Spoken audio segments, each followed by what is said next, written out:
Hello दोस्तों, आज की कहानी मेरे और मेरे ससुर जी के रिश्ते के बीच की है। मेरा नाम कामिनी है और मेरी उम्र अभी 26 साल है। मैं काफी खूबसूरत हूँ। मैंने अपनी बॉडी को पूरा फिट रखा हुआ है क्योंकि मैं रोजाना एक्सरसाइज करती हूँ। मेरी शादी को 7 साल हो चुके हैं। मेरे मम्मी पापा ने गरीबी की वजह से मेरी शादी कम उम्र में ही एक अमीर लड़के से करवा दी, लेकिन वो लड़का अक्सर बीमार रहता था। उसके हार्ट में कोई प्रॉब्लम थी। मैं अपनी शादी से ज्यादा खुश नहीं थी, पर मेरे पति मुझसे बहुत ज्यादा प्यार करते थे। अब मेरी शादी को 2 साल हो चुके थे, लेकिन अभी तक कोई भी बच्चा नहीं हुआ था। हमारे घर में मैं, मेरे पति और ससुर जी थे। हम तीनों ही बहुत प्यार से रहते थे। मेरे ससुर जी की उम्र 45 से 50 साल की होगी, लेकिन वो काफी जवान दिखते हैं क्योंकि उन्होंने अपने शरीर को पूरा फिट रखा हुआ है। फिर एक दिन मेरे पति की तबीयत ज्यादा खराब हो गई और उनकी मृत्यु हो गई। मेरे सामने मानो दुखों का पहाड़ टूट पड़ा हो। अब मैं एक विधवा हो चुकी थी। धीरे धीरे मेरे पति को गुजरे काफी समय हो गया था। अब मेरे ससुर जी और मैं दोनों ही घर में रहते थे। मैं बहुत ही उदास रहने लगी थी, लेकिन मेरे ससुर जी मुझे बहुत समझाते थे कि कामनी, अब जो होना था वो हो गया है, इतनी टेंशन मत लो, तुम भी बीमार हो जाओगी। मैं तो कहता हूँ कि तुम दोबारा से शादी कर लो, अभी तुम्हारी उम्र ही क्या है। पर साथ ही साथ वो मुझे अजीब सी नजरों से देखते थे। फिर मैं अपना घर चलाने के लिए जॉब करने लगी क्योंकि मेरे घर में अब कमाने वाला कोई नहीं बचा था। मैं दिन भर ऑफिस में रहती और शाम के 7 बजे तक घर आती। ससुर जी का बिजनेस ठीक ठाक चलता था, पैसों की कुछ खास चिंता नहीं थी। फिर भी मैं सोचती हूँ कि खाली घर पर बैठकर क्या करूँगी, इसलिए जॉब करती हूँ और थोड़ा दिल भी बहल जाता है और टाइम पास भी हो जाता है। अब मेरे पति को गए हुए बहुत दिन हो चुके थे, इसलिए मैं उनकी मृत्यु के सदमे से थोड़ा थोड़ा बाहर निकल रही थी। ऑफिस की सहेलियों ने मुझे बहुत समझाया कि तुम शादी कर लो। मेरी एक बहुत अच्छी सहेली है, हम दोनों साथ साथ ऑफिस जाती हैं। एक दिन ऑफिस से निकलते वक्त मेरी सहेली ने मुझे घर पर बुलाया क्योंकि मेरे ऑफिस और घर के बीच ही मेरी सहेली का घर है। तो मैं उसके घर चली गई। हमने चाय पी और फिर इधर उधर की थोड़ी बातें की। मेरी सहेली ने कहा कि क्या तुझे पता है ऑफिस में क्या चल रहा है? मैंने कहा नहीं यार, मुझे उससे क्या फर्क पड़ने वाला है, वैसे भी तो मैं ऑफिस में अपना मन बहलाने के लिए ही जाती हूँ। फिर मेरी सहेली बोली, फिर तू सुन ले, हमारे ऑफिस में सभी लोग एक दूसरे से मिलकर रहते हैं और किसी को भी कोई समस्या हो वो सभी मिलकर सुलझा लेते हैं। देखो, जो काम वाली आंटी है वह विधवा हो चुकी है, लेकिन ऑफिस के लोगों ने मिलकर उनकी शादी करवा दी है। अब वह बहुत खुशी खुशी रहती है और उनका भी एक सहारा बन गया है। मैंने उसकी बातों पर ज्यादा ध्यान नहीं दिया और वहाँ से अपने घर चली आई। मैं थोड़ा थोड़ा अपनी सहेली की बातों को समझ रही थी कि वो मुझे शादी करने के बारे में बोल रही है। फिर मैंने घर आकर ससुर जी को खाना बनाकर दिया और खुद भी खाना खाया। मैं अपने कमरे में बैठी थी, मुझे नींद नहीं आ रही थी। सुबह के लगभग 10 बज रहे थे। आज रविवार था, मुझे ऑफिस नहीं जाना था। तभी मेरे दिमाग में मेरी सहेली के मुंह से सुनी हुई बातें चलने लगी। मैं सोच सोचकर परेशान सी होने लगी। फिर मेरे दिमाग में कुछ आया और मैं अपने ससुर जी के कमरे की ओर चली गई। जब मैं अपने ससुर जी के रूम में गई तो उनके हाथ में एक किताब थी। मुझे देखकर उन्होंने किताब को तकिए के नीचे रख दिया। मैंने देख लिए था कि ससुर जी कौन सी किताब देख रहे हैं। मैंने कहा, ससुर जी आप क्या पढ़ रहे हो? वह बोले, कुछ नहीं बहू, किताब देख रहा था बस। बताओ क्या बात है? मैं बोली, कुछ नहीं। ससुर जी मुझे आपसे कुछ जरूरी बात करनी है। उन्होंने कहा, हाँ बहू कहो क्या बात करनी है। मैंने कहा, ससुर जी बात थोड़ी अजीब है, मैं सोच रही थी कि आपसे कहूँ कि नहीं। उन्होंने कहा, अरे पहले तुम बोलो तो सही, क्या बात है? ऐसा कभी हुआ है कि तुमने कभी मेरे से कुछ मांगा हो और मैंने तुम्हें ला के ना दिया हो? तुम मेरा इतना ख्याल रखती हो, जो भी बात है खुलकर बोलो। फिर मैंने हिम्मत करके ससुर जी को बोला कि अब मेरे पति की मृत्यु को 2 साल होने को आए हैं उनकी मृत्यु के बाद से मैं बड़ी मुश्किल से सदमे से बाहर आई हूँ। अभी मैं घर से बाहर जाती हूँ तो मुझे बड़ी दिक्कत होती है। आपको तो पता ही है कि विधवा औरत की तरफ लोग कैसी नजरों से देखते हैं और उसके बारे में लोग कैसी सोच रखते हैं। आपने मुझे बहुत बार बोला है कि तुम शादी कर लो। मैं चाहती हूँ कि आप मेरे लिए एक पति की खोज करो, क्योंकि अकेले मेरी जिंदगी मुझसे नहीं निकाली जा रही। मैं भी चाहती हूँ कि मेरा भी कोई जीवन साथी हो जो मेरे सुख दुख की बात करे और मुझे बहुत ज्यादा प्यार करे। आपको पता है, एक औरत की कई जरूरतें होती हैं जो सिर्फ पति ही पूरी कर सकता है। बाकी आपको पता ही है कि मेरे माँ बाप तो इतने गरीब हैं कि उन्होंने पता नहीं एक बार मेरी शादी कैसे कर्ज उठाकर की है। मैं अब उनको कोई तकलीफ नहीं देना चाहती। अब मेरे लिए तो आप ही सब कुछ हो। मैं बड़ी हिम्मत करके आपसे ये बात कह रही हूँ। मुझे विश्वास है कि आप मेरे लिए कुछ अच्छा ही करोगे। उसके बाद ससुर जी ने मुझे अपने पास बैठा लिया और मेरे साथ कुछ बातें करने लगे और मेरे सुख दुख को बांटने लगे। फिर ससुर जी मुझसे बोले, बहू, जिस चीज की तलाश तुम बाहर से कर रही हो वो चीज तुमको घर में ही मिल सकती है। अगर तुम चाहो तो मैं तुम्हारी सभी जरूरतों को पूरा कर सकता हूँ। ससुर जी की बात सुनकर तो मेरे होश ही उड़ गए। मैंने बोला, ससुर जी, मैं तो आपकी बेटी सामान हूँ, आप ये सब कैसे सोच सकते हैं? ससुर जी बोले, देखो बहू, तुम्हें पता है तुम्हारी सासू माँ की मृत्यु के बाद से मैं अकेला ही जिंदगी बीता रहा हूँ, और जब से तुम्हारे पति की मृत्यु हुई है तुम भी अकेले जिंदगी बीता रही हो। अगर तुम्हारा इरादा हो तो हम दोनों का अकेलापन दूर हो जाएगा और हम दोनों एक दूसरे के सहारे जिंदगी बिता लेंगे और बाहर किसी को कुछ भी पता नहीं चलेगा। बाकी मेरे जाने के बाद ये सारी प्रॉपर्टी भी तो तुम्हारी ही है और इस प्रॉपर्टी को संभालने वाला भी तो कोई चाहिए।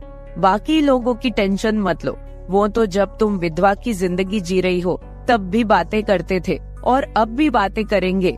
सच कहूँ तो बहू, मैं तो उसी वक्त तेरा दीवाना हो गया था जब मैंने तुम्हें पहली बार देखा था।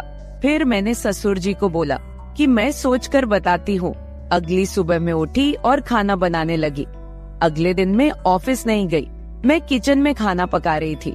तभी ससुर जी किचन में आए और बोले, बहू, आज ऑफिस नहीं जा रही हो क्या? मैंने कहा, नहीं, आज नहीं जा रही हूँ। आज मैंने ऑफिस से छुट्टी ले ली है। आप कहीं जाने वाले थे, गए नहीं क्या? वो बोले, नहीं, आज मेरी तबीयत ठीक नहीं है। मैंने सोचा कि आज घर रहकर आराम कर लेता हूँ। कुछ देर के बाद घर में कुछ मेहमान आ गए। हम लोग मेहमानों के आदर सत्कार में लग गए। मैंने उनसे हालचाल पूछा और उन लोगों से ढेर सारी बातें की। मेहमान के रूप में मेरे चाचा और चाची जी आए हुए थे। जब मैं मेहमानों से बातें कर रही थी तभी ससुर जी बाहर घूमने चले गए। उनकी आदत है कि जब वह घर पर रहते हैं तो वह खेतों की तरफ घूमने चले जाते हैं। फिर थोड़ी देर के बाद मेरे चाचा चाची भी खाना खाकर चले गए।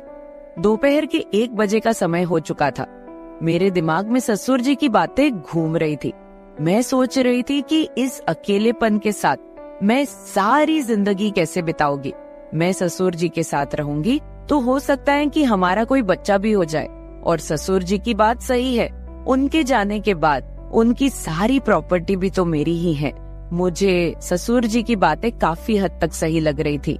फिर मैंने ससुर जी को कॉल किया और बोली, ससुर जी, खाना तैयार हो गया है, आकर खाना खा लीजिए।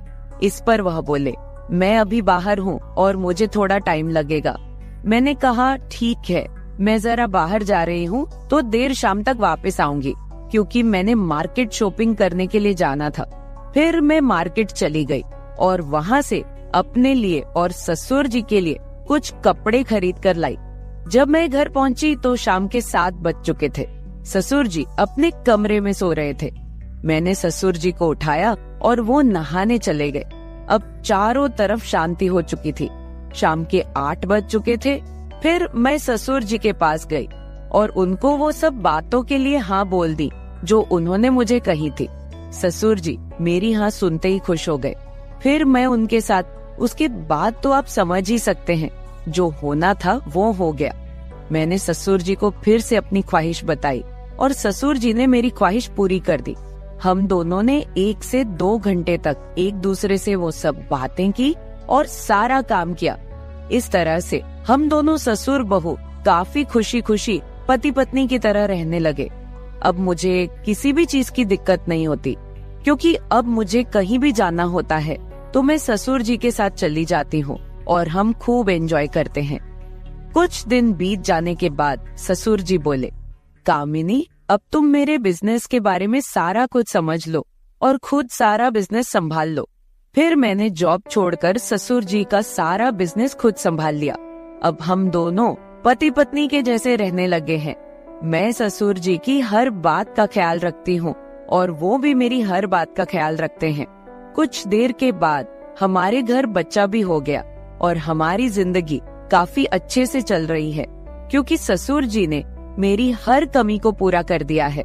हमें दुनिया की कोई परवाह नहीं है, कोई कुछ भी बोले, हम लोग अपने घर खुश हैं। तो मेरे प्यारे दोस्तों, अगर आप लोगों को मेरी ये कहानी पसंद आई हो तो चैनल को सब्सक्राइब जरूर कर ले और बेल नोटिफिकेशन ऑन कर ले। एक प्यारा सा कमेंट करके बताएं कि आपको मेरी स्टोरी कैसी लगी। कल मिलेंगे एक और वीडियो के साथ। धन्यवाद। मेरी बेटी ने मुझे अपने घर पर अपने मदद के लिए बुलाया था। जैसे ही मैं उसके घर पहुंची, दामाद ने मेरी स्वागत सत्कार शुरू कर दिया। एक बार तो आधी रात को दामाद अचानक मेरे कमरे में आया। मेरे बगल में आकर उसने मेरी चादर के ऊपर से हाथ फेरते हुए कहा, सासू माँ, आपकी बेटी अब बहुत थकी हुई है, अब वह पुरानी लगने लगी है, अब आप ही मुझे खुश रख सकेंगी। दामाद ने मुझे सांस लेने का भी समय नहीं दिया। वह रात से लेकर सुबह के 3 बजे तक लगातार। नमस्ते दोस्तों, आज की इस कहानी में आपका स्वागत है। मेरा नाम राधिका है और आज मैं आपको अपना और अपनी बेटी की कहानी सुनाने जा रही हूँ, तो दिल को थाम कर सुनिएगा। मेरी बेटी को उसके ऑफिस के काम से घर के कामों के लिए समय नहीं मिल रहा था। एक दिन उसका मुझे फोन आया और उसने कहा, माँ, मुझे घर के कामों में आपकी बहुत जरूरत है, कुछ दिन मेरे पास आओगी क्या? बेटी की चिंता में मैं तुरंत उसके घर चली गई। मुझे देखते ही बेटी से ज्यादा दामाद खुश हो गए। वे मेरी इतनी सेवा सत्कार क्यों कर रहे थे, ये मुझे समझ नहीं आ रहा था। लेकिन दामाद अचानक से बदल गए थे। मुझे देखते ही मेरी बेटी ने मुझे गले लगाया। उसके पीछे दामाद ने भी मुझे गले लगाया। इससे पहले उन्होंने कभी मुझे इस तरह से गले नहीं लगाया था। अचानक उनमें इतना बदलाव कैसे आ गया, ये मेरी समझ में नहीं आया। जब दामाद ने मुझे गले लगाया तो मुझे बहुत शर्म महसूस हुई। मेरी बेटी सरिता ने अपने पति के इस व्यवहार पर ध्यान भी नहीं दिया। जैसे ही मैं बेटी के घर पहुंची, उसने मुझसे कहा कि वह मेरे हाथों से बनी उसकी पसंदीदा सब्जी खाना चाहती है। आते ही मैं फ्रेश होकर बेटी के किचन में चली गई। उस रात दामाद और बेटी दोनों बड़े चाव से खाना खा रहे थे। खाना खत्म होते ही सरिता बोली, माँ, आज आपके हाथ का खाना खाकर बहुत अच्छा लगा। उसके कहने पर दामाद ने भी हामी भरते हुए कहा, मुझे तो ऐसा लग रहा है जैसे बहुत दिनों बाद पेट भरकर खाया हो। दामाद ने मेरी तारीफ किया तो सरिता ने अपने पति को गुस्से से देखना शुरू कर दिया। वह बोली, सुमित, मेरी माँ के सामने मेरी बुराई मत करो। तुम ऐसा बोल रहे हो जैसे मैं रोज खाना बनाती ही नहीं हूँ। क्या तुम रोज बाहर मेस में खाते हो? उन दोनों के बीच तू मैं शुरू हो गई। तब मैंने दोनों को शांत करते हुए कहा, सरिता, छोटी छोटी बातों को बड़ा मत बनाओ। दामाद तो बस मजाक में तुम्हारे सामने मेरी तारीफ कर रहे होंगे।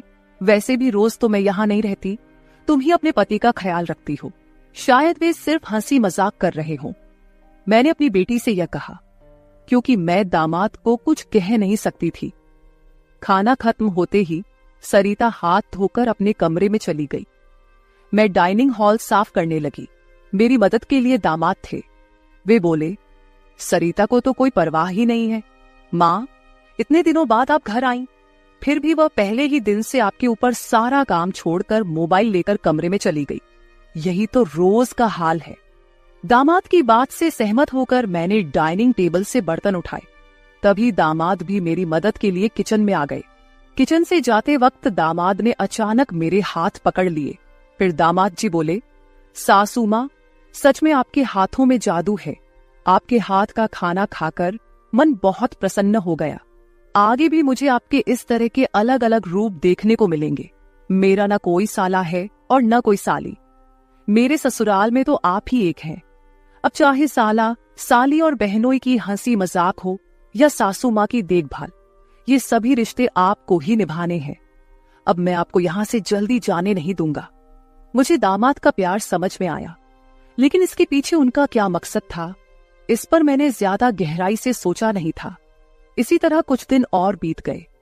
मुझे बेटी के घर आए कुछ ही दिन हुए थे, तभी मैंने महसूस किया कि उन दोनों पति पत्नी के बीच कुछ ठीक नहीं था। लगातार 3 दिन से मुझे रात को उनकी बड़बड़ाहट और दामाद की आवाज उनके कमरे से सुनाई दे रही थी। वह बात प्रेम की तो बिल्कुल नहीं थी। उन दोनों के बीच कुछ गड़बड़ थी, ये मुझे साफ महसूस हो रहा था, क्योंकि जब से मैं वहां आई थी मैंने उन्हें कभी साथ में हंसते खेलते नहीं देखा था। एक दिन शाम को सरिता ऑफिस से जल्दी घर आ गई। उसे घर पर देख मैं 2 कप कॉफी लेकर उसके कमरे में चली गई। मुझे उससे थोड़ी बात करनी थी। कॉफी का बहाना लेकर मैं उसके कमरे में गई। मैंने उसके हाथ में कॉफी का कप दिया, लेकिन वह मुझसे बात करने के बजाय मोबाइल में व्यस्त थी। तब मैंने उसका मोबाइल खींचते हुए बोली, सरिता, क्या मुझे यहाँ बुलाने का मकसद यही है कि मैं तुझे मोबाइल खेलते हुए देखूं? मैं आई हूं और तू मुझसे 2 मिनट भी बैठकर बात नहीं कर रही। अरे 2 शब्द मां से तो बोल, और अगर तुझे बात नहीं करनी तो मुझे तुझसे बात करनी है। जैसे ही मैंने उसका मोबाइल छीन लिया, उसका ध्यान मेरी ओर हो गया। वह बोली, बोलो मां, तुम्हें मुझसे क्या इतना जरूरी बात करनी है? तब मैंने उससे कहा, सरिता, तू खुद को इतनी कूल दिखाती है, क्या सच में तू वैसी ही है? क्या सच में तुम्हारे घर का माहौल इतना कूल है? मेरी बातों पर सरिता के चेहरे पर एक सवालिया निशान उभर आया। वह बोली, मां, तुम क्या बोल रही हो? मुझे तो कुछ समझ में नहीं आ रहा। जो बोलना है सीधे बोलो। अब तुम टीचर नहीं हो और ना मैं तुम्हारी स्टूडेंट, जो तुम मुझसे इतने सख्ती से बात कर रही हो। सरिता के कंधे पर हाथ रखकर मैंने उससे कहा, अरे पिछले 3 दिनों से रात को मुझे तुम्हारे कमरे से तुम दोनों की बड़बड़ाहट सुनाई दे रही है। क्या तुम दोनों के बीच सब कुछ ठीक है? अभी तुम्हें बच्चा भी होना है। अभी से ही तुम्हारे बीच अनबन शुरू हो गई है। अभी तो तुम्हें साथ में पूरा जीवन बिताना है। ये सही तरीका नहीं है। मेरी बातों का जवाब देते हुए सरिता बोली, मां, मुझसे कहने के बजाय समीर से कहो, क्योंकि हमेशा वही झगड़ा शुरू करता है। उस दिन भी देखा ना, कैसे वह खाने की टेबल पर मुझे कुछ भी बोल रहा था। फिर वह बोली, मां, अब तुम ही बताओ, मैं ऑफिस में भी थक जाती हूँ। ऊपर से घंटों ट्रैफिक में फंसकर घर आना पड़ता है। अब 3 दिन से तुम घर आई हो तो मुझे थोड़ी राहत मिली है, नहीं तो रोटियां बेलते वक्त भी मेरी आंख लग जाती थी। अब इतनी थकान के बाद भी मैं समीर को कैसे समय दूं? समीर तो कुछ समझने को तैयार ही नहीं है। और वैसे भी तुम्हें यहां बुलाने का आइडिया उसी का था। वह कह रहा था कि सासू मां के आने से तुम्हें भी थोड़ा आराम मिलेगा। तुम यहां आई हो तो उसकी खाने की शिकायतें भी थोड़ी कम हो गई हैं। नहीं तो हर बात में ये ऐसा और वो वैसा ही चलता रहता था। तुम्हें बुलाने से पहले वह कह रहा था कि जब मेरी सासू मां आएंगी तो मैं उनसे सारी ख्वाहिशें पूरी करवाऊंगा। अब तुम्हारे दामाद को तुमसे क्या ख्वाहिशें पूरी करवानी है, ये तुम ही देख लो। उसकी शिकायतों से तो मुझे थोड़ी राहत मिल गई है। सरिता की बातें सुनकर मुझे लगा कि सच में उसे काम से समय नहीं मिल पाता होगा, इसलिए समीर को खाने पीने की परेशानी हो रही होगी, और शायद इसलिए उन्होंने मुझे कुछ दिनों के लिए बुला लिया होगा। लेकिन दामाद को मुझसे और भी ख्वाहिशें पूरी करवानी थीं, इसका मुझे कोई अंदाजा नहीं था। सरिता की बातें सुनकर मुझे लगा कि उनके बीच सामान्य झगड़े हैं जो वे खुद सुलझा लेंगे। इसीलिए आगे मैंने सरिता को और नहीं समझाया। जैसे ही मैं उसके कमरे से बाहर निकली, मुझे दामाद की गाड़ी का आवाज सुनाई दिया। उस दिन समीर भी जल्दी घर आ गए थे। उन्हें घर में देखकर मैंने कहा, आज आप जल्दी आ गए, चलो अच्छा हुआ। आज तुम दोनों बाहर जाकर डिनर कर लो, घर में संभाल लूंगी। उन्हें थोड़ा बाहर घूमने फिरने का मौका मिलेगा, इसलिए मैंने उन्हें डिनर के लिए बाहर जाने को कहा। लेकिन दामाद ने कहा, सासू माँ, होटल जाने की जरूरत नहीं है। आज मेरे बॉस का 50वां जन्मदिन है। बॉस ने जन्मदिन के मौके पर एक 5 स्टार होटल में पार्टी रखी है और हमें खास तौर पर उस पार्टी में बुलाया गया है। समीर की बात सुनकर मैंने कहा, अरे वाह, तो फिर तुम दोनों जल्दी से अच्छे से तैयार हो जाओ और साथ में पार्टी में जाओ। तब दामाद जी बोले, सासू माँ, हम दोनों अकेले नहीं जाएंगे। बॉस ने पूरे परिवार को बुलाया है और आप भी हमारे परिवार हैं, इसलिए आप भी हमारे साथ चलो। तब सरिता भी मुझसे जिद करने लगी। उसने कहा, माँ, घर पर तुम अकेले बैठी क्या करोगी? तुम भी हमारे साथ चलो, तुम्हें भी अच्छा लगेगा। एक तो जब से तुम यहाँ आई हो, मैं तुम्हें कहीं बाहर घुमाने भी नहीं ले जा पाई। मैं छुट्टी लूंगी तो लूंगी, पर अभी तो तुम हमारे साथ बाहर चलो, कम से कम तुम्हारा भी मन थोड़ा हल्का हो जाएगा। उन दोनों का इतना जोर बढ़ गया कि मुझे भी उनके साथ जाने के लिए तैयार होना पड़ा। मैं हमेशा कहीं भी जाती थी तो अपने साथ 1-2 पार्टी वियर कपड़े रखती थी। इस बार भी मैंने पिंक रंग की नेट वाली साड़ी साथ रखी थी। मैंने वही साड़ी पहनकर अच्छे से तैयार होकर कमरे से बाहर आई। जैसे ही मैं बाहर आई, दामाद मुझे लगातार देखने लगे। वो मुझे ऊपर से नीचे तक नजर फेरने लगे। उन्होंने कहा, आज आपको सासू माँ कहने में मुझे शर्म आ रही है, क्योंकि आप किसी भी तरह से उम्रदराज नहीं लग रही हैं। आज तो आप किसी हीरोइन से कम नहीं लग रही हैं। दामाद की बातों पर मुस्कुराते हुए मैं बाहर गाड़ी के पास चली गई। कुछ देर बाद घर को लॉक करके बेटी और दामाद भी बाहर आ गए। दामाद मेरी तारीफ कर रहे थे, लेकिन सरिता का ध्यान उस पर नहीं था। लेकिन जैसे ही पार्टी में गए और दामाद के बॉस हमारे पास आए, उन्होंने मुझे देखकर समीर से कहा, समीर, तुम्हारी साली तो बहुत ही सुंदर है। इस पर समीर कुछ बोलते उससे पहले ही सरिता बोली, बॉस, ये समीर की साली नहीं है, ये तो माँ है, ये समीर की सास है। हमारे रिश्ते को सुनकर बॉस चौंक गए। उन्होंने कहा, आपकी खूबसूरती और जवानी को देखकर ऐसा बिल्कुल नहीं लगा कि आप सासू माँ हो सकती हैं। बॉस ने अपनी गलती स्वीकारते हुए मुझसे माफी मांगी और वहां से चले गए। बॉस के जाते ही दामाद मेरी तारीफ करने लगे। उन्होंने कहा, सच में सासू माँ, आज तो आप सरिता से भी ज्यादा खूबसूरत लग रही हैं। सच में पत्नी तो ऐसी होनी चाहिए। ऐसा कहकर दामाद ने मेरे हाथ पर ताली मारी और हंसने लगे। लेकिन उनकी इस मजाक पर सरिता गुस्से से मेरी ओर देखने लगी। अब मुझे धीरे धीरे दामाद की नजरों का एहसास होने लगा था। कुछ देर बाद हम घर जाने के लिए निकल पड़े। घर पहुंचते ही सरिता और मैं एक साथ गाड़ी से उतरे। गाड़ी से उतरते ही सरिता ने मुझसे कहा, माँ, आज के बाद तुम्हें इतना सजने संवरने की कोई जरूरत नहीं है। थोड़ा अपनी उम्र के हिसाब से रहना सीखो। गुस्से में तीखे शब्द बोलते हुए सरिता पैर पटकती हुई घर के अंदर चली गई। मुझे उसका गुस्सा कुछ समझ नहीं आया। असल में मुझे तो किसी भी बात पर गुस्सा आने का सवाल ही नहीं था। फिर भी सरिता मुझसे नाराज होकर पैर पटकते हुए घर के अंदर चली गई थी। नादान लड़की सोचकर मैंने उसकी बातों को नजरअंदाज किया और घर में जाकर अपने कमरे में चली गई। कुछ देर बाद फ्रेश होकर मैंने रात में सोने के लिए नाइट गाउन पहन लिया। रोज की तरह सोने से पहले मैंने अपने हाथ पैरों पर बॉडी लोशन लगाया।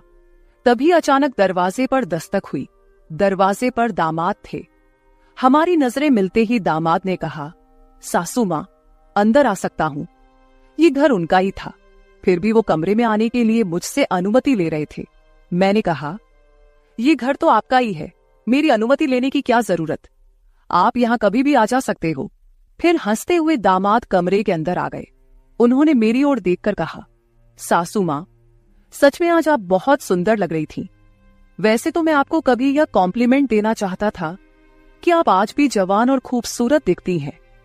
कभी कभी सच में आपको सासू माँ कहने में मुझे शर्म महसूस होती है। कभी कभी तो आपको नाम से बुलाने की इच्छा होती है। सच में आप सरिता की बहन जैसी लगती हैं। बाहर कुछ समय पहले सरिता ने जो गुस्से में आपको कहा, वह सब मैंने सुना। उसकी बातों पर ध्यान मत दीजिए। और हाँ, एक जरूरी बात यह है कि सरिता की बातों को दिल पर लेकर आप अपना रहन सहन बिल्कुल मत बदलिए। आप जैसी हैं बहुत अच्छी हैं। दामाद के मुंह से अपनी तारीफ सुनकर मेरे मन में लड्डू फूटने लगे। अगर 45 साल की किसी महिला की तुलना 21 साल की जवान लड़की से की जा रही हो तो जाहिर है वह महिला खुश होगी ही। उस समय मेरे साथ भी वैसा ही हुआ था। दामाद की प्रशंसा पर मैं शर्मा गई थी। उस दिन के बाद दामाद की हदें बढ़ने लगी। 4 दिन बाद मुझे अपनी बेटी के कमरे से उनकी बहस की आवाजें सुनाई दी। मैं अपने कमरे से बाहर झांकते हुए वह सब सुन रही थी। तभी दामाद कमरे से बाहर आते दिखे। दामाद को बाहर आते देख मैं जल्दी से अपने कमरे में चली गई। मैं कमरे की लाइट बंद करने ही वाली थी कि समीर मेरे कमरे में आ गया। वो काफी गुस्से में लग रहा था। मैंने उसे एक गिलास पानी दिया और पूछा, सब ठीक तो है ना? इस पर दामाद बोले, सासू मां, आपकी बेटी और आप में कितना फर्क है। शादी के बाद पति से कैसा व्यवहार करना चाहिए, उसे कैसे खुश रखना चाहिए, आपने सरिता को कुछ भी नहीं सिखाया। जब भी मैं उसके पास जाता हूं वह मुझसे एक ही बात कहती है कि मैं बहुत थक गई हूं। आपकी बेटी अब पूरी तरह बूढ़ी दिखने लगी है, उसके सामने आप जवान लगती हैं। कहां आपकी जवानी और कहां सरिता की समय से पहले आई बुढ़ापा। मैंने शांत रहकर समीर की सारी बातें चुपचाप सुनी। उनकी बातें खत्म होते ही मैंने उसे समझाते कहा, दामाद जी आप गुस्सा मत कीजिए। सरिता अपने ऑफिस के काम में पूरी तरह थक जाती है, इसलिए वह थोड़ी परेशान हो गई है। कुछ दिन आप दोनों बाहर घूमने चले जाइए, सब कुछ ठीक हो जाएगा। काम की भाग दौड़ में खुद के लिए भी समय निकालना जरूरी है। इस पर दामाद बोले, मैं तो सब कुछ करने के लिए तैयार हूं, लेकिन आपकी बेटी को ऑफिस से छुट्टी लेने की इच्छा होगी, तभी मैं भी उसके साथ कहीं जा सकूंगा। मैंने फिर से दामाद को समझाया और उनके हाथ में पानी का गिलास दिया। दामाद से बात करते हुए अनजाने में मेरा हाथ उनके पैर पर रख दिया गया। अचानक दामाद ने अपने पैर पर रखा मेरा हाथ अपने हाथ से पकड़ा और मेरे हाथ से गिलास को एक ओर रखते हुए दूसरे हाथ से मेरे चेहरे से बाल हटाकर बोले, सासू मां, आप सच में बहुत सुंदर हैं। आपको देखकर तो सरिता को देखने की इच्छा ही नहीं होती। कहां आपके चेहरे का तेज और कहां सरिता की झुर्रियां। दामाद मेरे सामने मेरी बेटी की बुराई कर रहे थे। मैंने उन्हें कहा, आप मेरी सुंदरता की तारीफ कर रहे हैं, इसके लिए धन्यवाद, लेकिन जिस लड़की के बारे में आप बुरा भला कह रहे हैं वह मेरी बेटी है, ये मत भूलिए। दामाद बोले, सासू मां, मैं कुछ गलत नहीं कह रहा हूं, जो सच है वही कह रहा हूं। अब सरिता बूढ़ी दिखने लगी है तो क्या करूं? आपके सामने वह सच में फीकी पड़ती है। आपकी सुंदरता बेहद मनमोहक है। बोलते बोलते दामाद की नजर मुझ पर टिकने लगी थी। तब मैंने उनसे कहा, अब काफी रात हो गई है, आपको जाकर सो जाना चाहिए, नहीं तो सरिता यहाँ आ गई तो वह और नाराज हो जाएगी। मैंने दामाद को जैसे तैसे अपने कमरे से बाहर किया, नहीं तो वह रात भर मेरे कमरे में ही बैठे रहते। खैर जो भी हो, लेकिन समीर ने मेरी जो प्रशंसा की वह मुझे बहुत पसंद आई। अगले दिन शाम को जब दामाद ऑफिस से घर आए तो उन्होंने कहा, सासू मां, कल मुझे 2 टिफिन पैक कर दीजिए, और वो भी भरकर। जब से आप मेरा टिफिन बना रही हैं, ऑफिस में मेरी क्रेडिट कुछ ज्यादा ही बढ़ गई है। मेरे दोस्त रोज मेरे टिफिन की तारीफ करते रहते हैं, और आज तो मेरे बॉस ने भी मेरी तारीफ की। सबको लगा कि मेरी पत्नी ने इतना अच्छा खाना बनाया है, लेकिन मैंने सबका भ्रम दूर कर दिया और उन्हें बताया कि यह जादू मेरी पत्नी के हाथों में नहीं, बल्कि मेरी सासू मां के हाथों में है। कल मेरे बॉस ने आपसे टिफिन मांगा है, और हाँ, टिफिन के साथ आप भी अच्छे से तैयार रहिएगा, क्योंकि बॉस ने आपको भी मिलने के लिए बुलाया है। मेरे दोस्तों को भी आपसे मिलने की इच्छा है। दामाद मेरी तारीफों के पुल बांध रहे थे, तभी सरिता वहीं बैठी थी। बातें करके समीर डाइनिंग हॉल से बाहर चले गए। मैं भी किचन में रात का खाना बनाने जाने लगी। तभी सरिता ने कहा, माँ, तुम्हें अपने दामाद के सामने ज्यादा कूल बनने की कोशिश नहीं करनी चाहिए। मैंने तुम्हें उसी दिन समझाया था कि तुम्हें अपनी उम्र के हिसाब से रहना चाहिए। अब ना तुम नौकरी करती हो, ना पापा है, तो तुम्हें इन सब नखरों की क्या जरूरत है। कल तुम समीर के ऑफिस जा ही रही हो तो एकदम साधारण और सादगी से जाओ। मुझे तुम्हारा यह टाप टिप रहना बिल्कुल अच्छा नहीं लगता। मेरी अपनी बेटी मुझ पर हुक्म चलाने लगी थी। उस समय मुझे सरिता की बातों पर बहुत गुस्सा आया। मैंने उससे कहा, सरिता, उस दिन मैंने तुम्हें बच्चा समझकर कोई जवाब नहीं दिया। लेकिन अब तुम्हारी हिम्मत बढ़ती जा रही है। याद रखना, मैं तुम्हारी मां हूं, ये मत भूलना। मुझसे बात करते समय अपनी जुबान का ख्याल रखो। एक बात तो तुम्हें भी अच्छे से पता है कि मुझे हमेशा से टाप-टिप रहने की आदत है। मैं अपनी आदत किसी के कहने से नहीं बदलूंगी। इंसान जितना अच्छा रहता है उतना ही फ्रेश दिखता है, यही मेरा मानना है। तुम चाहे कुछ भी कहो, मैं अपनी रहन सहन नहीं बदलने वाली। अगर किसी को बदलना है तो तुम खुद को बदलो, अपना चिड़चिड़ा स्वभाव बदलो। कभी कभी तो मुझे लगता है कि तुम मेरी ही बेटी हो या नहीं। उस दिन पहली बार मैं अपनी बेटी से इतने गुस्से में बात कर रही थी। इससे पहले सरिता ने भी कभी मुझसे इतने कटु शब्दों में बात नहीं की थी। इसलिए उससे गुस्सा होकर मैं किचन में चली गई। उस रात खाना खाते समय भी मैंने किसी से बात नहीं की। अगले दिन दोपहर के 1 बजे के बाद मुझे मेरे दामाद का फोन आया तो मैं तैयार होकर उनके ऑफिस जाने के लिए निकली। शाम को मैं और समीर साथ ही घर लौटे। मुझे और समीर को साथ देखकर सरिता और भी ज्यादा नाराज हो रही थी। अब मुझे उसकी नाराजगी से कोई फर्क नहीं पड़ता था। वो तो अपने पति को भी खुश नहीं रख पाई थी। मैंने भी अब उससे किसी तरह की कोई उम्मीद नहीं रखी थी। लेकिन इधर मेरे दामाद अब मुझसे बहुत अच्छे से पेश आने लगे थे। हर 2-3 दिन में वो मुझसे कहते कि उनके ऑफिस में उनके दोस्तों ने या कभी उनके बॉस ने मुझसे मिलने के लिए बुलाया है। उस दिन भी सुबह नाश्ता करते समय दामाद ने मुझसे कहा, सासू मां, घर के सारे काम जल्दी निपटा लीजिए क्योंकि आज भी आपको ऑफिस जाना है। मैंने उनकी बात पर सहमति जताई। जैसे ही समीर ऑफिस के लिए निकले, सरिता ने मुझे घेर लिया। उसने कहा, मां, मैं कुछ दिनों से देख रही हूं, रोज तुम अपने दामाद के ऑफिस जा रही हो, शाम को उनके साथ हंसती खेलती घर लौटती हो। अब भी तुम दोनों में सास दामाद का रिश्ता बरकरार है या फिर सीमाएं पार हो गई हैं? उस समय सरिता कुछ ज्यादा ही बोल गई थी। मैंने उस पर जोर से चिल्लाई, फिर भी उसे कोई फर्क नहीं पड़ा। उसने कहा, मुझ पर चिल्लाने की बजाय एक बार यह सोचो कि तुम्हारा और तुम्हारे दामाद का रिश्ता किस मोड़ पर जा रहा है। अगर मेरी बात समझ में नहीं आई तो तुम यहां से जा सकती हो। उसकी बातें सुनकर मेरी आंखों से आंसू बहने लगे। मेरे आंसुओं की परवाह किए बिना सरिता ऑफिस चली गई। उसके बाद 5 घंटे बीत गए, लेकिन मैं अपने कमरे में बैठी आंसू बहाती रही। समीर के लगातार फोन आ रहे थे, लेकिन मैंने फोन उठाने से इनकार कर दिया। 5 घंटे बाद मैंने खुद को संभाला और अपना बैग पैक करने लगी। जैसे ही मैं सरिता के घर से निकलने लगी, दरवाजा खोलते ही मैंने देखा कि बाहर मेरा दामाद गाड़ी पार्क कर रहा था। मुझे अचानक जाता देख उन्होंने मेरा हाथ पकड़ा और सीधे घर के अंदर ले आए। कमरे में पहुंचते ही समीर ने मेरा बैग खाली कर दिया। वह बोले, सासू मां, ये क्या हो रहा है? आप बिना कुछ कहे यहां से क्यों जा रही हैं? मैंने उन्हें सरिता की बात कुछ नहीं बताई। मैंने कहा, मेरे कारण शायद आपके रिश्ते में दूरियां आ रही हैं। अब मुझे भी यहां आए काफी दिन हो गए हैं। मैं अपनी बेटी का घर नहीं तोड़ना चाहती। आप अपने जीवन में खुश रहिए, अब मुझे यहां से जाना चाहिए। मैं फिर से अपना बैग पैक करने लगी। तभी दामाद ने मुझे अपनी ओर घुमाए। फिर मेरे कंधे पर हाथ रखकर उन्होंने कहा, सासू मां, जरूर सरिता ने आपको कुछ बुरा भला कहा होगा। मैंने आपको पहले ही समझाया था कि उसकी बातों पर ध्यान न दे।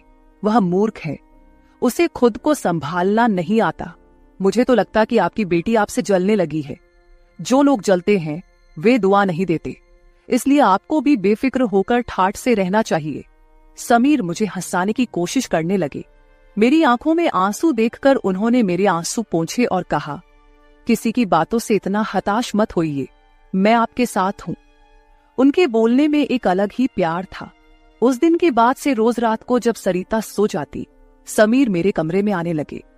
अब उनका मेरे कमरे में आना मुझे खटकता भी नहीं था, क्योंकि हमारा रिश्ता एक अलग ही मोड़ पर जाने लगा था। अब समीर मेरे सिर्फ दामाद नहीं रहे। 4-5 दिन से समीर मेरे कमरे में आ रहे थे। कुछ दिन बाद अचानक मेरे मन में ख्याल आया कि अगर सरिता को यह सब पता चल गया तो, इसलिए मैं समीर के सामने यह सवाल रखी। मैंने कहा, समीर, तुम रोज रात को सरिता की नजरों से छुपकर मेरे कमरे में आते हो, लेकिन क्या तुम पक्का करते हो कि वह गहरी नींद में होती है? अगर तुम्हारी लापरवाही के कारण सरिता अचानक मेरे कमरे में आ गई और उसने ये सब देख लिया तो क्या होगा? इस पर समीर ने कहा, सासू माँ, कभी न कभी हमें इस स्थिति का सामना करना ही होगा। जो काम मेरी पत्नी को करना चाहिए था वो आपने किया, इसमें आपकी क्या गलती है? उसे वक्त रहते सब कुछ समझना चाहिए था।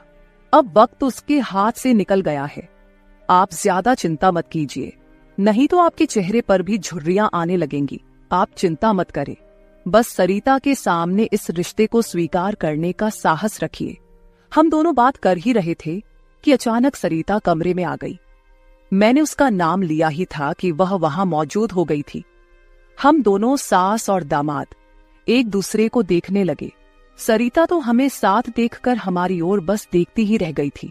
उसने कहा, मुझे तुम दोनों पर पहले ही शक हो गया था। समीर, तुम्हें क्या लगा कि तुम रोज रात को मुझे चकमा देकर जाते हो और मुझे इसका बिल्कुल पता नहीं चलता? मैं तो बस मौके का इंतजार कर रही थी, क्योंकि मुझे तुम दोनों को रंगे हाथ पकड़ना था। अब तो मैंने तुम्हारी सारी बातें रिकॉर्ड कर ली हैं और तुम्हें इस हालत में भी देख लिया है। सरिता बोल ही रही थी कि तभी समीर का फोन बजा। उसने मेरा हाथ छोड़ दिया और कमरे से बाहर चला गया। थोड़ी देर पहले जब वह मुझे समझा रहा था तो उसने मेरा हाथ पकड़ रखा था। कुछ ही मिनटों बाद वह एक शख्स को लेकर कमरे में वापस आया। वह तीसरा शख्स और कोई नहीं बल्कि समीर का बॉस था। उसे आधी रात को घर में देखकर सरिता चौंक गई। उसने बॉस की ओर देखकर कहा, आप इस समय यहां कैसे? बॉस आश्चर्यचकित होकर सरिता को देख रहे थे। तब सरिता बोली, आप यहां क्यों आए हैं ये तो मुझे नहीं पता, पर मुझे अब एक गवाह मिल गया है। वह बॉस के सामने मेरे और मेरे दामाद के रिश्ते के बारे में बकवास करने लगी। तभी समीर के बॉस यानी रघुवीर जी सरिता की ओर देखकर बोले, सरिता, तुम यह क्या बकवास कर रही हो? तुम्हें पता है तुम अपनी माँ और अपने पति के बारे में क्या कह रही हो? अब तो सरिता और भी ज्यादा बकवास करने लगी। तभी समीर उस पर चिल्लाया। उसने कहा, मैं अभी तक सब सुन रहा था। मुझे पता था कि तुम समझदार नहीं हो, इसलिए मैंने तुम्हें कुछ नहीं बताया, लेकिन अब तुम बॉस के सामने कुछ भी बकवास करने लगी हो। शायद अब तुम्हें सच बताने का समय आ गया है। मैं समीर को शांत रहने के लिए कह रही थी, लेकिन उसने मेरी एक न सुनी। वह बोला, माँ, अब और कितने दिन आप यह सब बातें छुपा कर रखेंगी? इस तरह मन मारकर जीवन को सुखमय नहीं बनाया जा सकता। जीना है तो खुले दिल से जियो। आपको किसी से डरने की जरूरत नहीं है, क्योंकि आपने कोई अपराध नहीं किया। समीर ने सरिता से कहा, सरिता, पिछले कुछ दिनों से मैं इस कमरे में आ रहा हूं, ये सच है, लेकिन मैं इस कमरे में क्यों आ रहा था इसका कारण वो नहीं है जो तुम सोच रही हो। इसका असली कारण कुछ और ही है।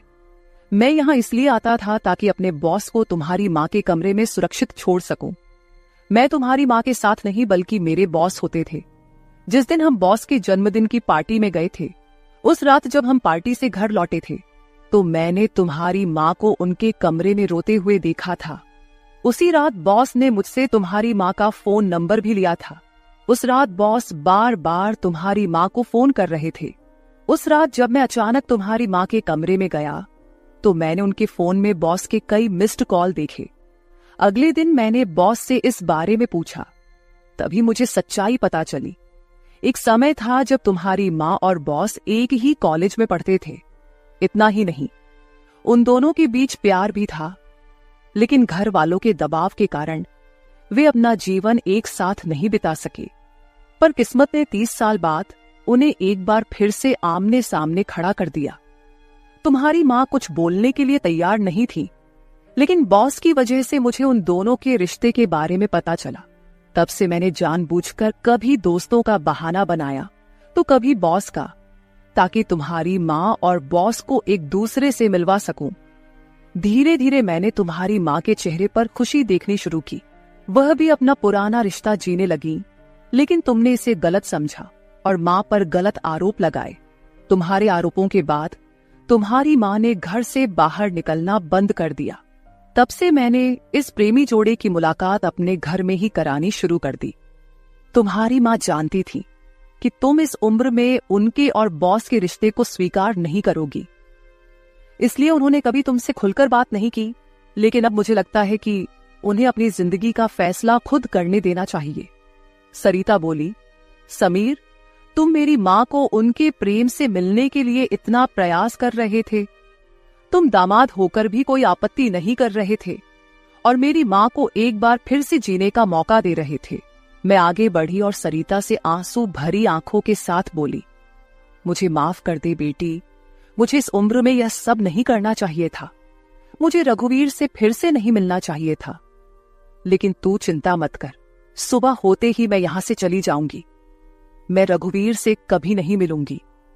इस उम्र में मुझे यह बातें तुम्हारे मुंह से सुनने से पहले ही मैं यहां से चली जाती हूं।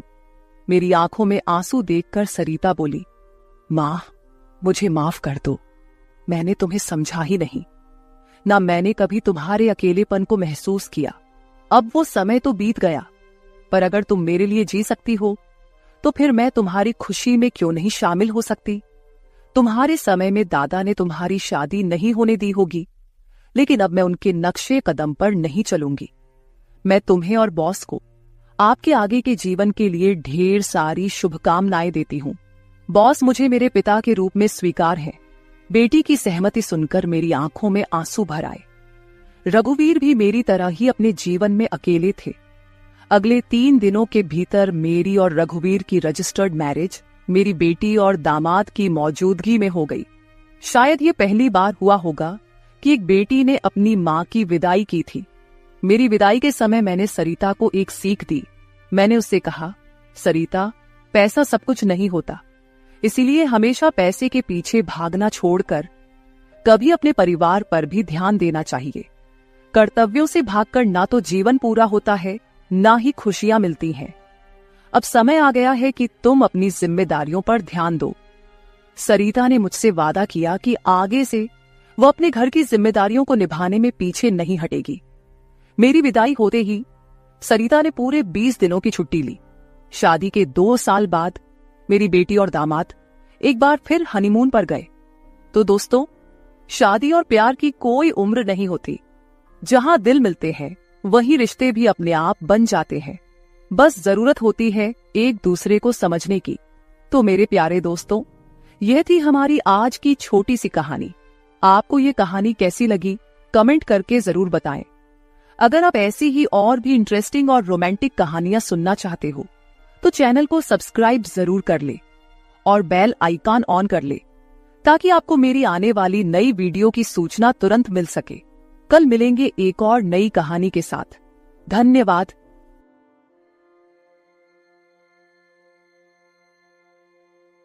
रात के करीब 12 बजे का वक्त था।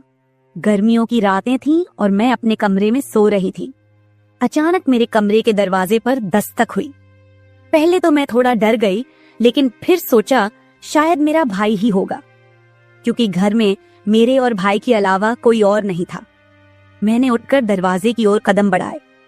दरवाजा खोलते ही मैंने बाहर झांका, लेकिन वहां कोई नहीं था। मैंने सोचा शायद ये मेरा वहम होगा। मैं वापस बिस्तर पर लेटने लगी। अचानक दरवाजे पर फिर से पहले से भी ज्यादा जोर की दस्तक हुई। मैंने कांपती हुई आवाज में पूछा, कौन है? लेकिन कोई जवाब नहीं आया।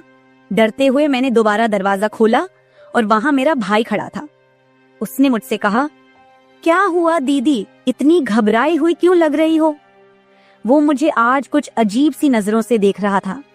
मैंने सोचा शायद मैं ही ज्यादा सोच रही हूँ, लेकिन मुझे क्या पता था कि उस रात कुछ ऐसा होने वाला था जिसने मेरी पूरी जिंदगी को बर्बाद कर दिया, जिसे मैं चाहकर भी कभी भूल नहीं पाई। अब मैं आपको अपनी जिंदगी का वो सच बताने जा रही हूँ जिसे मैंने आज तक सबसे छुपा कर रखा था। यह सच ऐसा है जो मेरी हर रात की नींद और हर दिन का सुकून छीन ले गया। इसे सुनने के बाद शायद आपकी रूह कांप उठेगी। दोस्तों, कहानी सुनने से पहले दिल थाम कर बैठिएगा, क्योंकि कहानी बहुत ही खतरनाक होने वाली है।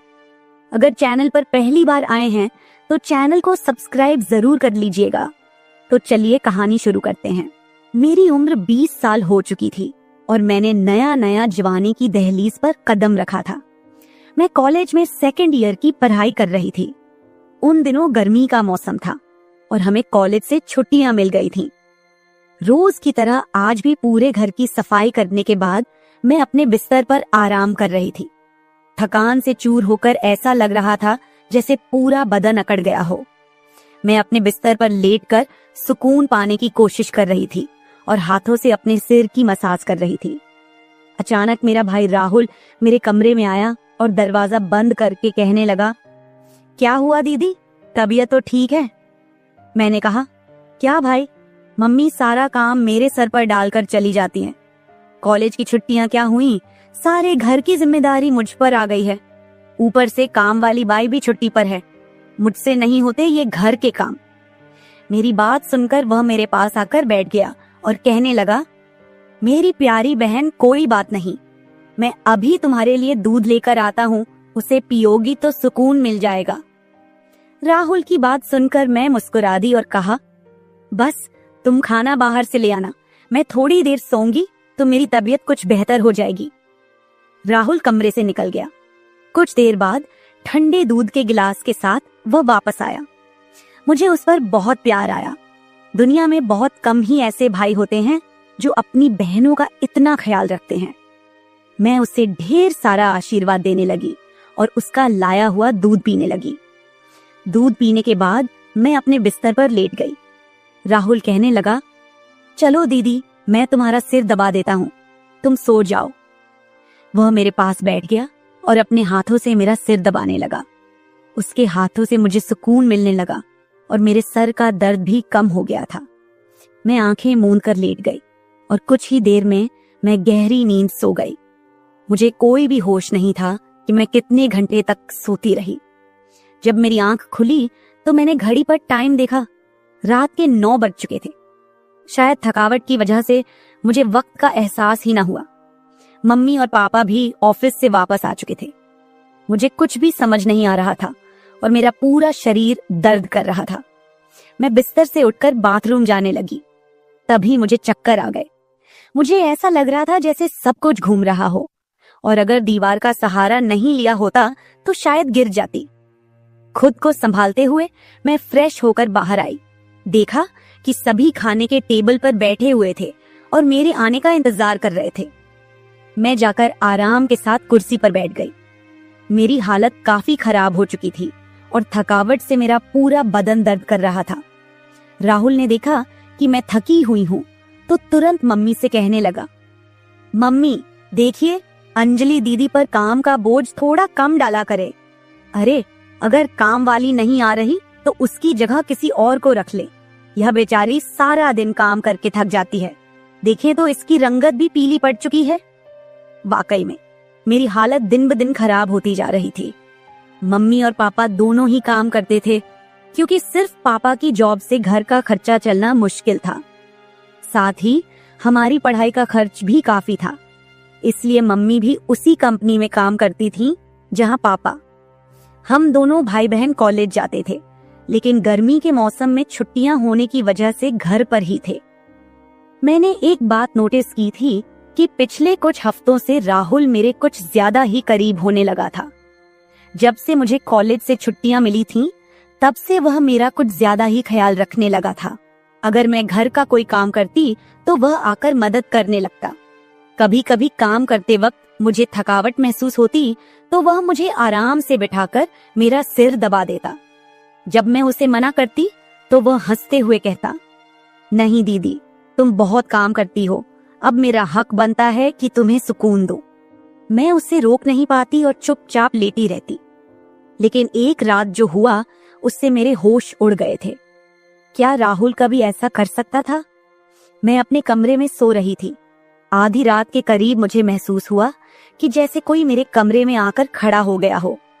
धीरे धीरे वह बिस्तर के पास आ रहा हो और मैं सोते हुए भी महसूस कर सकती थी कि कुछ अजीब हो रहा है। मुझे तुरंत झटका सा लगा और मैंने आंखें खोल दी। कमरा पूरी तरह से अंधेरे में डूबा हुआ था और जब मैंने उठकर देखा तो अंदर कोई नहीं था।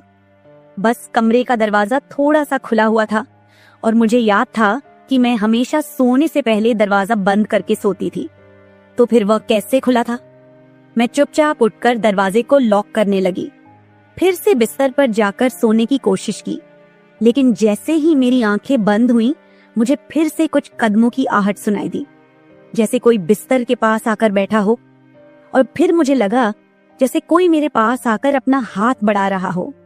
मैंने पलट कर देखा, लेकिन कोई नहीं था। मेरी धड़कन तेज हो गई थी और मुझे घबराहट होने लगी थी। मैंने घबराते हुए कमरे की लाइट ऑन की और दरवाजा खोलकर बाहर झांका, लेकिन वहां कोई नहीं था। आज से पहले ऐसा कभी नहीं हुआ था जो अब हो रहा था। मुझे प्यास लगी तो मैं कमरे का दरवाजा खोलकर बाहर निकली। उसी वक्त राहुल भी अपने कमरे से बाहर निकला। मुझे देखकर उसने पूछा, क्या बात है, आप अभी तक जाग रही हैं? मैंने जवाब दिया, कुछ नहीं, बस ऐसा महसूस हुआ जैसे कमरे में कोई मौजूद हो। पानी पीकर मैं दोबारा कमरे में आई और पीछे पीछे वह भी आ गया। उसने कहा, आपको डरने की जरूरत नहीं है। अगर आपको डर लग रहा है तो मैं आपके पास सो जाता हूँ। मैंने उसे मना किया, नहीं, तुम्हें परेशान होने की जरूरत नहीं है, जाओ और आराम करो। लेकिन वह जिद करने लगा कि मैं आपको अकेला किसी भी हाल में नहीं छोड़ सकता। आपकी तबीयत खराब हो सकती है, मैं आपको तकलीफ में नहीं देख सकता। आप सो जाएं, मैं यही सो जाता हूँ। आखिरकार उसकी जिद के आगे मुझे झुकना पड़ा। मैं बिस्तर पर लेट गई और उसने भी सोफे पर तकिया रखा और मेरे पास में ही सो गया। लेकिन उस रात मुझे ऐसा महसूस हुआ जैसे कोई मेरी ओर काफी देर तक ध्यान से देखता रहा हो। उसने मेरे बालों को सहलाया, मेरे चेहरे पर उंगलियां फेरी और मैं सो रही थी। अगली सुबह जब मैं उठी तो मेरा मूड बड़ा अजीब था, लेकिन जब मैंने अपने आप पर गौर किया तो मैं हैरान रह गई। शुक्र था कि मैंने अपने आप को दुपट्टे से ढक रखा था। मेरी कमीज बेतरतीब हो चुकी थी। मुझे हैरत हुई क्योंकि आज से पहले मैं कभी इस तरह आराम से नहीं सोई थी। आज मैं बहुत खुश महसूस कर रही थी, न जाने क्या वजह थी। मैंने अपने भाई की तरफ देखा तो वह भी बहुत खुश था। मैंने उसको पूछा, तुम आज इतने खुश क्यों हो? तो कहने लगा, जिसको आप जैसी बहन मिल जाए वो क्यों ना खुश हो। घर के सारे काम निपटाकर जब मैं बैठी तो राहुल तेल लेकर मेरे पास आ गया। कहने लगा, अंजलि दीदी, आप अपने बाल खोल दे, मैं आपके सर में मालिश कर देता हूँ। मुझे उसकी हरकतें कुछ अजीब लग रही थीं। मैंने कहा, ये तुम्हारा काम नहीं है, जाओ अपनी पढ़ाई करो, मुझे मालिश की जरूरत नहीं है। मगर उसने मेरी बात नहीं मानी और खुद ही मेरे बालों से कैचर उतार कर कहने लगा, आप नखरे मत किया करो, किस्मत वालों को ही ऐसे भाई मिलते हैं। जब आपका भाई आपके खूबसूरत रेशमी बालों में मसाज करना चाहता है तो आपको क्या समस्या हो सकती है? आ जाइए, मैं आपके सर की मसाज कर देता हूँ, आपको बहुत सुकून मिलेगा। वह मुझे उठाकर कमरे में ले गया। मैं बेड पर तकिया रखकर लेट गई। मेरे बाल बेड से नीचे लटक रहे थे। वह मेरे सरहाने बैठकर मेरे बालों की मसाज करने लगा। राहुल मुझसे 3 साल छोटा था, मगर मुझे नाम से बुलाता था। कहता, आप इतनी प्यारी हैं कि आपको देखकर दिल करता है कि आप हमेशा इसी तरह मुस्कुराती रहें और मैं आपका लाभ उठाता रहूं। वह मेरे सिर की मालिश कर रहा था और उसके हाथों में जैसे जादू था। मुझे इतना मजा आया कि मैं नींद की वादियों में खोने लगी। तेल की खुशबू भी बहुत जबरदस्त थी। तेल की हल्की हल्की महक कमरे में फैल चुकी थी। मैंने उत्सुकतावश उससे पूछा, ये तेल कौन सा है? उसने मुस्कुराते हुए जवाब दिया, ये एक खास तेल है जो आपकी सुंदर जुल्फों को और भी चमकदार बनाएगा। आपके बालों की खास देखभाल के लिए ही लाया हूँ। उसकी बातें मुझे बहुत अजीब सी लग रही थी। मैं समझ नहीं पाती थी कि वह किस तरीके से बात कर रहा है। मालिश के दौरान कब मुझे नींद आ गई पता ही नहीं चला। कुछ समय बाद जब मेरी आंख खुली तो मेरे पूरे बदन में भारीपन महसूस हो रहा था। ऐसा लगा रहा था जैसे किसी ने मुझ पर बहुत ज्यादा वजन रख दिया हो।